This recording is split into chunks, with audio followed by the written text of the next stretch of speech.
कार्तिक मास शेष होबाकू बसिलाणी हेले एजाएं आसिनी शीत एहारी भितरे गुरुत्वपूर्ण सूचना देइछि पाणीपाग विभाग 24 घंटा पर खसिब पारद अर्थात खूब शीघ्र पड़िबो ठंडा।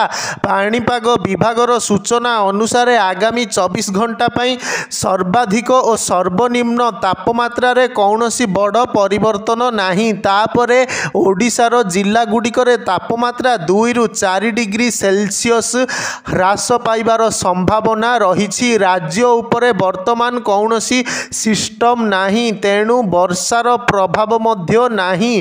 अन्यपटे दक्षिण पश्चिम बंगोपसागर तमिलनाडु उपकूल रे एक लघुचाप सक्रिय रहिथिबा बेले एहार ओडिशा उपरे किछि प्रभाव नाही बोली कहिसंती पाणीपाग विशेषज्ञ।